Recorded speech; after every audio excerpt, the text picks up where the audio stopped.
Internet, I'm the LF King Guy, and it's time once again for TotalCultZone presents another new movie review. On this show we're heading off into the woods to sit around a campfire and tell some tales of terror, fear, dread and horror. Like that time Liz Truss was in charge of the country. Sorry, it's hard not to get political with today's guest. You lot can listen to a clip of the film while I get this fire started. This twisted fire started.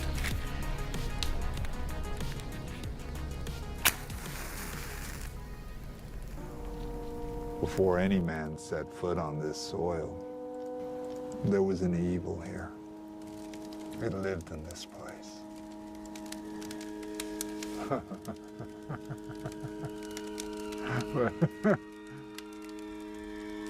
There is a custom that we carry out on every child. You tell a story that you fear. Charlie? A fable that haunts you.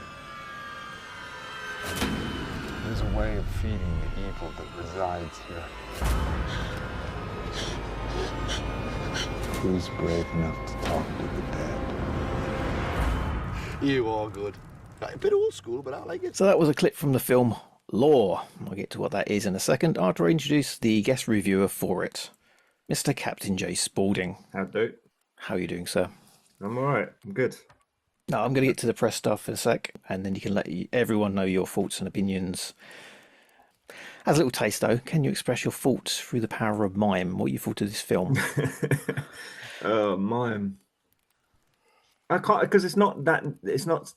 It's a little more nuanced than it was. Mime's not speaking. You've just I know, got I to can't do mime. express On a it. podcast, for fuck's sake. Yeah. Just give me a quick clue. Okay. Just imagine it's the opening to the French Olympics. Like that. I did all of that. It was brilliant. While Gajira scream about revolution.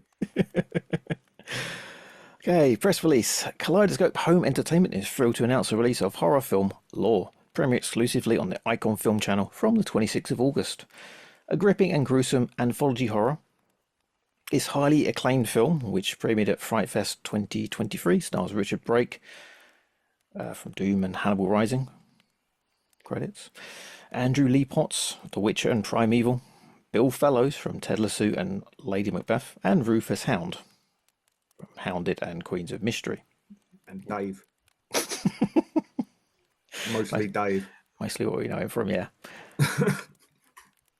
Four young thrill-seeking friends book a horror-themed camping excursion led by Darwin, a strange and eccentric guide. One night around the campfire, Darwin encourages them to tell the scariest and most twisted story they can think of, as they recount tales of sinister spirits and malevolent demons. The group soon realizes that these stories will have very real consequences for them all. Sums it up. So I got you for this one, as I think you've been to a few Frightfest things over the years. I have, yeah. Not so much recently because, responsibilities and money and sitting on your ass for 4 days watching films is less appealing now than it used to be, frankly. So this one hasn't already crossed your radar?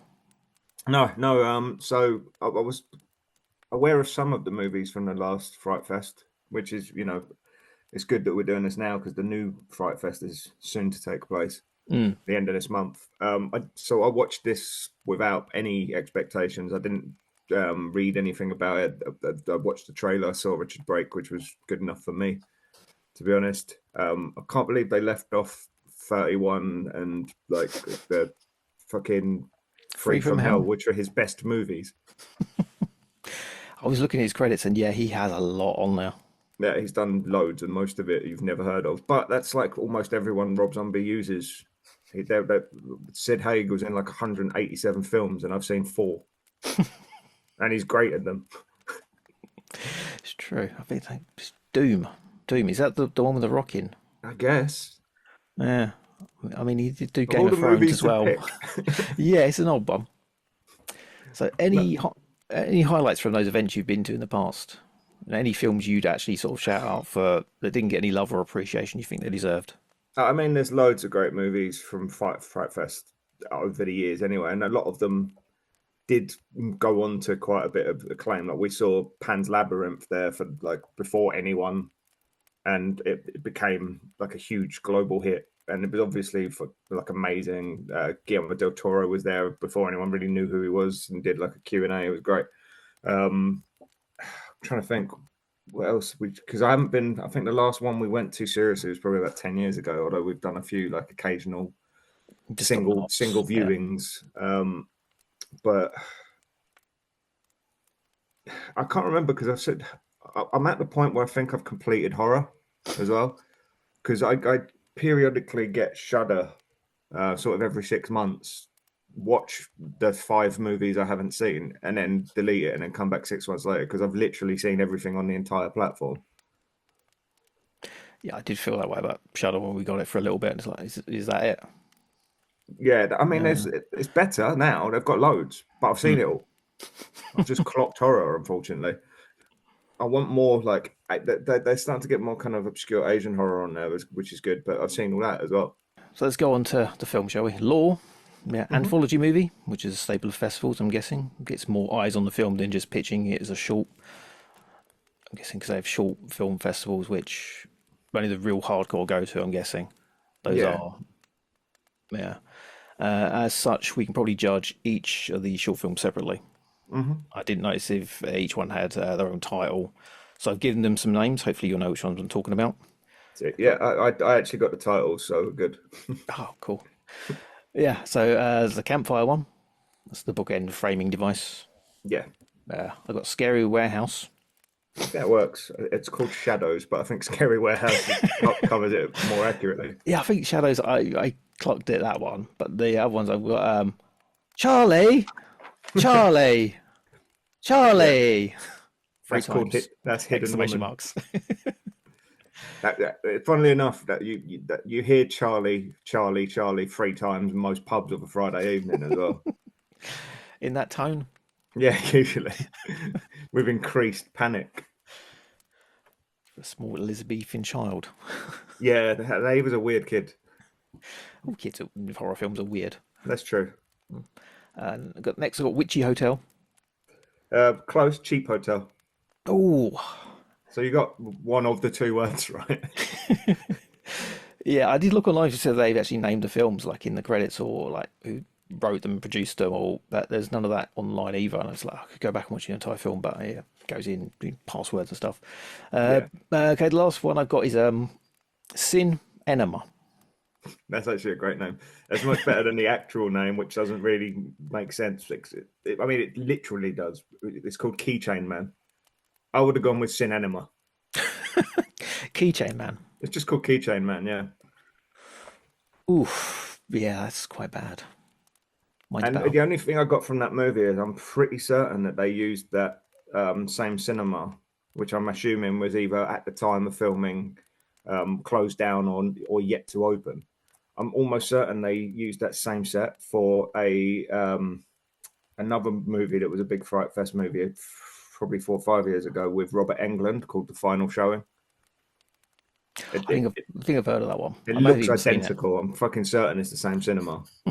Yeah, that's all of the films. So they're your 4 Yep. So you got anthology plots, and then obviously the overarching device, as it were. Framing device. Yeah. So the whole premise of the film: 4 friends gone to a once in a lifetime adventure in the woods somewhere.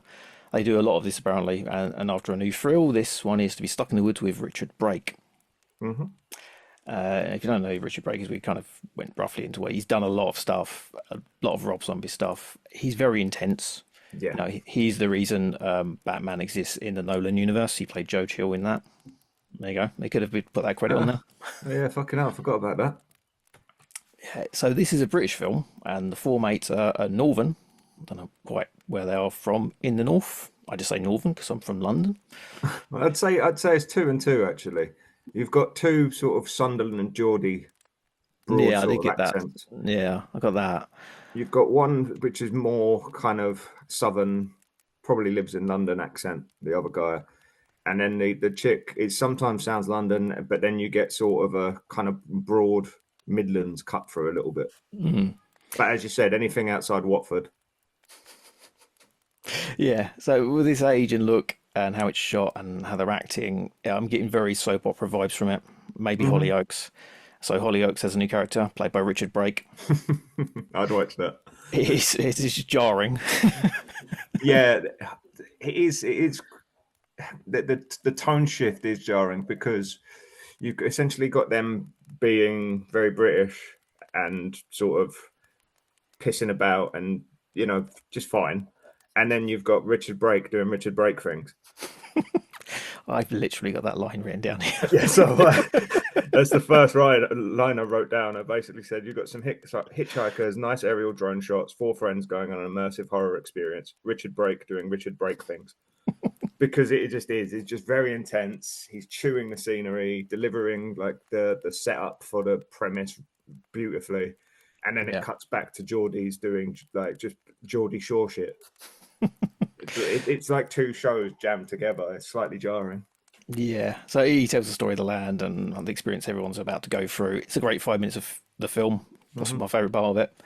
Every Yeah. time he talks, it's good though. Flimsy setup for it, but it doesn't need to be complex. Really, it's an anthology. It's just stringing things together. 'Cause I don't think these films are. I don't know if they were written specifically for this. They're like short films. I went, okay, we can put these into an anthology. We'll fit them in somehow. Yeah, I've seen a lot of anthologies. So this seems to sort of borrow from the idea of scary tales to tell in the dark or that kind of Mm, vibe. But with those sort of anthologies, they normally the stories tie in more with the overarching theme. mm, Where with this, yeah, as you said, they're basically just short films. They're standalone. The overarching theme is itself a short story. Nothing really ties into the other. mm. Well, except slightly, there is one bit that sort of ties into the overarching theme, but it feels like an afterthought. Yeah, you have to sort of link it in somehow. Each person has to tell a story and burn a little stick before doing so. Then we come back from those films and we get the cheeky lad saying something funny. The other one says something to point out how much of a bellend he is. We get a few more lines from Richard Brake doing what Richard Brake does, and then we go on to tell another story. That's pretty much that part of it.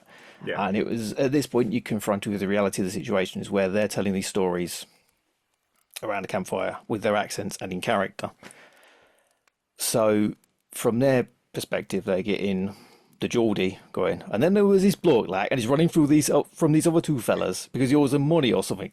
Anyway, he wreaked canny and he makes he went to his warehouse and he like this that stuff happened. Yeah, yeah. I didn't think of it from that perspective. Where if you were actually one of the four around the campfire, that story would be shit. because yeah, that's the basic premise of the first one, Shadows. It's told by the Jack the Lad, banterific, funny guy. Yeah. And that's what you'd think he'd be doing. He'd be like cracking jokes every 5 seconds. That's what she said. But if you get to the short films, you've got Shadows, as I called it, Scary Warehouse. This bloke Reed is running from these other two fellas because he owes them some money, like, and he canny and he breaks into this warehouse. I get in trouble for that accent. Yeah, where is that from? North. Gadget's gonna like that one. Why I Why I man? Up the time, like send him a book. which way to the door office?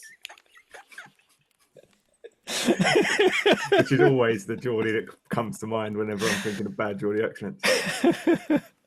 So this one, I think it did what it needed to do. It got in, got out. Yeah, As an opener, it a did okay. It was a good opener. It set the tone, which it then spent the rest of the film ignoring, sadly. I would argue of the four, this was probably the best in terms of how it was delivered. I think it was for what they were playing with, without giving too much away. What they were playing with was basically three blokes in a warehouse. Yeah. And they managed to build a mood. You kind of understood what was happening pretty much straight away. Which Yeah. again, in this format, you kind of need to. You don't want 20 minutes of exposition in a 24-minute short, really. Yeah. I got kind of the same. So my notes pretty much run the same as you, but it was essentially Gavin Rossdale is running away from some chunky boys Yeah. because I couldn't get away from him being Gavin Rossdale for that whole film. It was all I could see. Did you want him to take his shirt off? I kind of did. I wanted Gwen Stefani to pop in and smell a finger. Yeah, I think my only problem with this one was it was, and this is an argument of a lot of modern horror films, is using high definition cameras and like too much lighting. Yeah. It's taking the magic away from it. Yeah, it wasn't dark enough. Yeah, it's called Shadows, and it wasn't in the shadows enough. You could like see the monster. I'll give that one away. There is a monster in there somewhere. Yeah. You see it too much, and it took away from it a little bit. If this was shot on film and then put out on VHS and then double taped by a shady video shop owner, sold under the counter, it'd be creepy as hell. Yeah, grainier, kind of grimier, basically. Yeah, I think it's a lot of horror movies these days I've got that argument with. They just look too clean. Yeah, a little too polished. Yeah, that's fair. Yeah. I think We the argument go back to watch that old Argento movies, and they look like trash, and that's half of what's fun about them. Because they were shot on like the cheapest film they could afford, and the shittiest cameras, and like the worst special effects, and yet they're lovely. Some of them were absolute trash, but let's be honest. We can go back to like even Hostel. When that came out, there was like this big buzz about it being super scary and brutal. I watched a pirate version of that, and this is a Handicam in the cinema with a low bit rate download. So a lot of the movie was a mess when I was watching it. You couldn't see anything that was going on half the time. Like things were slightly out of shot. The audio was all over the place. There were screamed and yells when it was like visually you couldn't see anything that was going on. And I think that's how Eli Roth wanted me to watch it. Probably is, actually. I mean, he's into his video nasty, so yeah, that probably enhanced the experience of it all. Because when I watched it on DVD, it was like, yeah, this is rubbish. Yeah, I've gone back to those movies since, and yeah, they're not good. Yeah, I mean, if they get messed up and, like say, on VHS tape, double taped 3 or 4 times, you're like, yeah, you won't be able to see much of it. It'd enhance it a bit. So basically, you're the guy on X videos that watches everything on 280p. Well, bad bit rate and like a shitty VHS tape is very different. Yeah, true. Yeah. Anyway, let's get on to the next film, which is what was it called again? Officially, The Hidden Woman. Hidden Woman, or Charlie. Charlie. Charlie. It's not me, Mummy. Should point out that the cartoon cat is not in this. Charlie says. Listen to Prodigy earlier, it was great. Yeah, mum and a child, Charlie, moving to a house left to them by their matriarch of the family. Thoughts? I mean, the problem with all of this anthology is it's quite hard to say anything without saying anything. Like in terms of spoilers, because they're not. So in my notes, I originally wrote this movie would definitely be designed for like a Frightfest audience, not knowing that it was, basically, because you can see, to use wrestling terminology, you can see where the pops are meant to be. Right, you can so you kind of know what they're going for. You know where the laughter breaks are, or the let's be honest, the jump scares, because there's a lot of that in this one. That's basically all there is, really. It's just a 15-minute jump scare, which is great if that works on you. But I've been immune to jump scares for like 20 years. They don't do anything other than annoy me because I don't find them scary and they're very predictable. You can tell them coming a mile away. So it's hard not to give anything away. But basically, all 4 movies break down. They're because of the simple sort of form they're gone for. They're basically 4 archetypes. So that first movie is essentially the creature feature. This is the haunted house, haunted object type movie. It's kind of like a shit Babadook. is what I got from it. It's got that vibe to it. Yeah, Baba Don't. Yeah, it's kind of Babadookish. A woman moves into what is presumably her dead mother's house. You presume she died suddenly and didn't just do a crime and get arrested. And then weird stuff starts happening. Yeah. So standard kind of haunted house, poltergeisty sort of movie. Yeah. Over 90 minutes is sort of like the jump scares in it and the moments in it. Over 90 minutes, I think, would have still been too many. Yeah. Yeah. If you spread them out, there's still too many. Yeah, that's fair. Yeah. But yes, smashed into 15 minutes, was it? Yeah, that Yeah, was just way too much. And like you, I'm not really into the jump scare stuff. I absolutely hated this one. yeah. It was obvious where it was going almost immediately. Like as soon as the trip to the basement occurred. I won't say any more than that, but as soon as that happened, you were like, "Oh, okay, I know where this is going," and it did. Yeah, it did feel more like a show reel for the special effects guys. Yeah, There's a lot of in it, and just like camera tricks and bits. You're like, oh, it's kind of nice, and then do it again and again and again. yeah, yeah. They worked really hard that opening scene as they're sort of panning in the house and it's dark and oppressive, and I was like, "Oh, cool, they're setting a mood," and then they just didn't really do anything with it after that. Yeah, And then obviously there is a scene that you'll know about, which went exactly where I thought it would, where the thing happens to the family and the thing that is doing the happening, it behaves exactly as you would fucking guess it's going to behave, yeah, yeah. I know and, exactly what and you're it on about. kind of ruined it. It was, I think, it had for me the opposite effect. I literally just I rolled myself into unconsciousness when it happened. Yeah, this does sound terrible review wise, but yeah, Uh, it's hard not to be spoilerific in a 15 yeah, minute it's short. very hard not to give anyone thing away. All of that said, I would say it's the second best film Really? for Okay. me. Yeah, I really would. Oh, and I'm not including the overarching story because Richard Brake is the best thing in this film by a long way. Mm, we agree on that one. Yeah.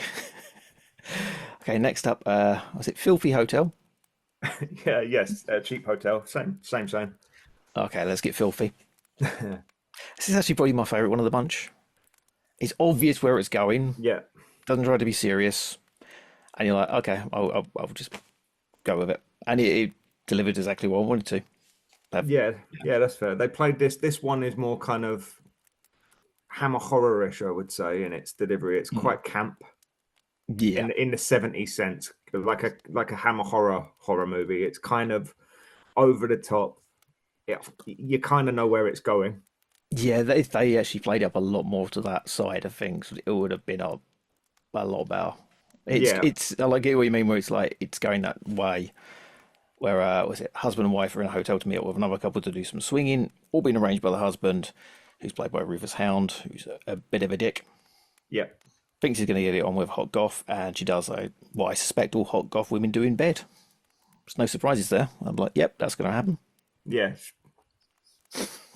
I mean, it's the tropes that you're expecting.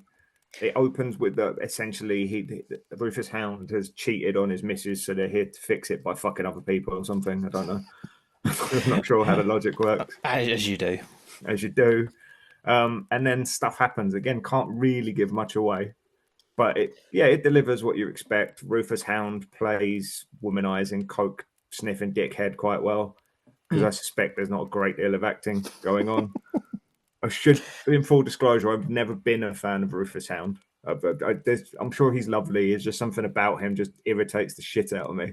And the fact that him and Russell Brand were basically all you saw on telly between like 2000 and 2010. Rufus Hound was basically the Dave channel until they signed other acts. Like he was on fucking everything all the time. And I just found him very irritating as a result. But and yeah, in this he's fine. He does exactly what he does. He runs around in his pants a lot. I don't think that's a spoiler. It is half the film. Yeah. I don't know if it could actually be pulled out to a full length film, but it was a fun short film. I mean, It's it could, but then it just becomes a hammer horror. Like if you put that into an hour and a half, it just becomes like the witches in the forest or like any 70s hammer basically, or mm, an episode of Inside Number 9. mm, Because it also had very like League of Gentlemen vibes because obviously they reference those kind of movies and there's usually a little bit of tongue in cheek there as well. So it kind of had that vibe to it. yeah. Speaking of those guys, Hmm. final film, Sin Enema or Jangly Keyman, Yes, the keychain man. Keychain Man or League of Gentlemen Light. Because that's Yeah, exactly what I was getting with this one was that kind of humor, or attempting to. Not only that type of humor, there is a bit which I wrote in my notes, where they basically three friends who are kind of just slightly annoying, three friends being at a film, talking in the cinema as dickheads do. And then the one sort of serious auteur at the front of the cinema getting annoyed that they're talking during the trailers, who very clearly was supposed to be Reese Shearsmith. And they couldn't get him, or he said no. Because it's not just the accent, like the mannerisms, the character, it's all very Reese Shearsmith. Got that written down here as well. Yeah. But the thing is, I actually felt like I think 20 years ago, those three friends would have been me, you, someone else going to the cinema to see some terrible film. It would have been me, you, and Kaz going to see Jason versus Freddy, because we did. And we were the only ones that cheered when Kelly from Destiny's Child got murdered. And we all went, "Way!" and everyone else was cross. So yeah, I get it. I'm that person. I'm just 42 now, not 25. Yeah. Do you find yourself relating to the guy at the front? Yeah, no, 100%. I was that guy. I was fuming. I was fuming for him. And yeah, 20 years ago, I'd have been the other guys, 100%. I'd have thrown popcorn at his head and called him a wanker. I think I've done that in the past. But also, that one to me was the one that was most aimed at a Frightfest audience, because if you've ever been to a Frightfest movie, it's the opposite. Like, everyone's there for the same reason. Everyone's really quiet and respectful and attentive, because you're all there to see that movie. You, me, and my lady wife went to see Shaun of the Dead when it came out, if you'll remember. And that was a very different experience, because we went in with casuals. And it was a fucking nightmare, because it was just kids not really getting the film. And we were in our 20s then. Yeah. So it's like, if you're going to see a horror movie with a horror crowd, it's very different to going to see a horror movie with a casual crowd. It really is a very different experience. Yeah. So just a quick description of the film, because we haven't done it yet. It's actually a crazy killer and a cinema going after patrons for a midnight showing of a new horror film. Three friends and a slightly irritated patron see the movie for the killer to dispose of. That's it. It's loads of homages and tributes to past horror films. Everyone can spot them. You've already sort of a bingo card for it. Some special effects, fancy kills. Yeah. Kelly got his own unique look and mask. Obviously, Texas Chainsaw Massacre, leather mask, leather face. There's the head being cut off and the eyes blinking. It's like that's probably the best scene in that. Yeah. Thing is, when that happened, and the whole homages and tributes and stuff just makes me want to watch the films that they're spoofing and doing tributes to, because that's obviously Dead of the Dead, and I watched that last week, and I think that's Dead of the Dead. That's an amazing film. I want to watch that again. That's all it makes me do these days. So yeah, this is, I would say, like a solid C movie overall. It's fine. It's yeah. Yeah, it's just the standard sort of slasher fare, basically. It's the full on comedy of it, and I've always been like taught, when you're doing something like building a story for going back to wrestling, when I was learning the tricks of that stuff, like booking a show, one of the things that stuck with me is you don't finish the show, and the main event is never a comedy main event. Yeah, you've got like the serious big one at the end, which sort of sends the crowd home happy or angry or feeling something. When it's comedy, it's kind of and this is just pure comedy. Yeah. To the other ones, if they flip this around, that shadows at the end, been a lot better, I reckon. I said the same thing, actually. I think they should have bookended it with both the first and second. Should have been the first and last. Shadows should have been your first one, or Hidden Woman maybe, because it's strong enough as an opener. And then obviously Shadows is my favorite of the four. I think it's the best and most accomplished as an actual horror film in its own right, as a short. And they could have bookended it, because as with any sort of, as you said, with wrestling or any sort of show, you kind of want to start quite hot, then you kind of plateau in the middle, but you want to end big. You don't want to end on a fart, basically. You don't want to end on the new song that's just nothing about exactly. Yeah, which no one knows the words to. It's like, what the fuck's this? Exactly. You come back on the hits. You never come back on the new release. Like, it's just not how it's done. You do the acoustic ballad at the end. Yeah. I would say, I think the comedy element, if this had been second, it would have been okay. The best bit is the other attendant who comes into the movie, towards the end. The female cinema worker, she's quite funny, and that interaction is quite funny. But yeah, overall, I just thought it was fine. It's fodder. It's a slasher movie, as you said. You get your kill de jours. It is really just about the fantasy kills. I don't know if you ever watched the TV show Slasher. No.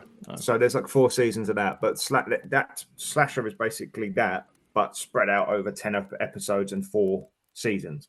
So it's kill de jour per episode, and there's lots of fucking around beside it. This is just compressed down to 15 minutes, and it's fine. It's like, so I watched it originally. I watched it last week to take notes and see it seriously. I watched it again last night, pissed, and it's much more fun when you're pissed. Like, it's a good kind of party movie. Like I said, as a whole movie, if there was a group of you, like 4 or 5 of you, you're having a few beers, watching it, it'll be quite fun.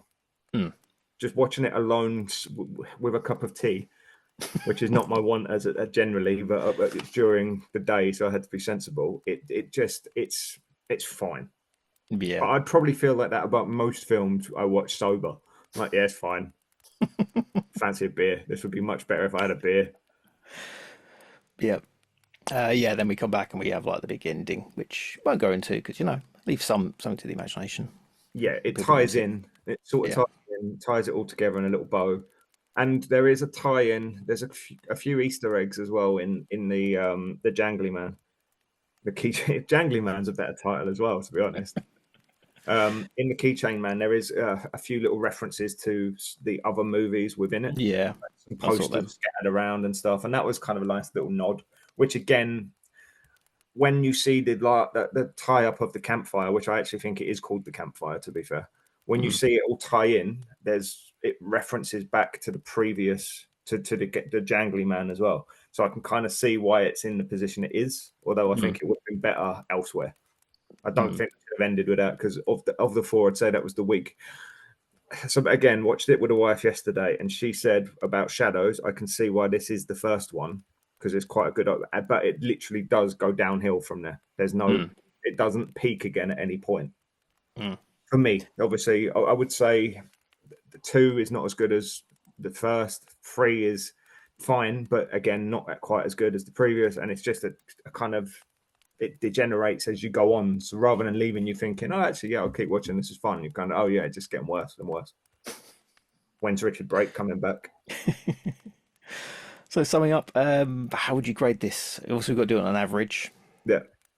I would say it's been dragged down by one of the segments considerably. I really did not like the second one. Yeah, that's fair. If that wasn't there, this would be grazing a 3-star rating. But yeah, I have said like 2 of the films don't really appeal to me fully with what they were doing. The second one and the last one, which is like, But yeah, if you like that kind of stuff, and like you say, if you're drunk in a crowd of people, it's like the short film festival, but without obviously all the title sequences and having to go through, oh, this is the next film, and it's by this person.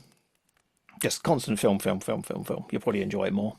Yeah, I would say for me, it's probably 3 popcorns out of 5, purely because having watched it pissed and knowing it's a Frightfest movie, and having been in a number of Frightfests, and where they've shown this, that there's normally an anthology per Frightfest generally, and they play quite well. They're aimed at that crowd. It's all horror fans. Everyone knows what the references are. Everyone knows what they're doing, what the nods and the winks are.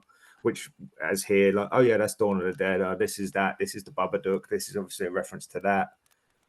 I can see the twist coming from round the corner in Yesterday, but I know what they're doing and I like it. And it plays well in a crowd, which is why I said about the pops. I know exactly where the crowd would be popping. And in a Fright Fest, they do pop. But you get legitimate like pops. Like, way, and oh, no, it really does happen. It's a fun experience. So I can see what they're doing. And Richard Brake. The break of it all kind of raises the average. I honestly think if they had done more with him, it would have been better. About him just telling all the stories. You just, literally. So there, I can't remember what it's called, but there's another anthology come out a couple of years ago, and it was set in like an old man's house, and he's basically the librarian keeper of the story. And so all of these I basically class as crypt keeper movies. Essentially, you've got a narrator telling a number of stories. They're the crypt keeper movies. This particular one was played by what's his face, Clancy Brown. Ooh, and nice. which is brilliant because it's fucking Clancy Brown. But he narrates a lot of it as well, like and it with that voice. Why wouldn't you use it? And I felt that a little bit with this because Richard Brake's got such a great voice for it. His delivery is brilliant. Like he was two different fit. Like he didn't belong in that film with the rest of them. It was essentially. And no offense to any of the actors, they all did a fine job, but it was essentially like the Amateur Dramatic Society and Richard Brake rocked up. Like you act on a Saturday and do Rapunzel, and this man has been living it for 50 years. It's just night and day. That's why Rob Zombie uses guys like him, guys that maybe don't appear as much as you would expect them to, but have been in shit you don't really know, but are really fucking good at being whatever he needs them to be, like super intense, super creepy, adds gravitas. And I know why they did it, like we said, cheeky northern lad. But every quip that is meant to sort of be funny just ruins it for me because I'm enjoying Richard Brake, and then you've basically just got a northern twat trying to be funny, which is the point, and I get it. But shut up and let Richard Brake talk, for fuck's sake. Just give me an hour of Richard Brake doing monologues, and I'd be a happy boy. Okay, so that was Law. It will be available exclusively in the UK on the Icon Film Channel from the 26th of August, in select UK cinemas from the 27th of September, and then on digital download from the 21st of October. You can sign up for a 7-day free trial at iconfilmchannel.uk or via the Icon Film Channel on Amazon Prime. We're not actually sponsored by them, but I'll give it a go. Fingers crossed, lads. I've got an interview with Rufus Hound to do now. He's lovely. He's very funny. You're doing his pants. He's very good at running around in a trance and pretending to do cocaine.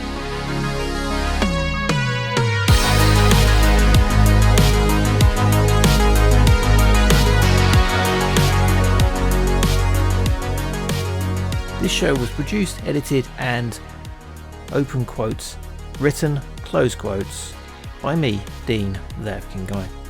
You can find all my stuff at TotalCultZone.com. That's TotalCultZone.com. Enter in 6 years of loyal service, which is good because I have no idea what social medias are on at the moment. They're all on there anyway. Find them.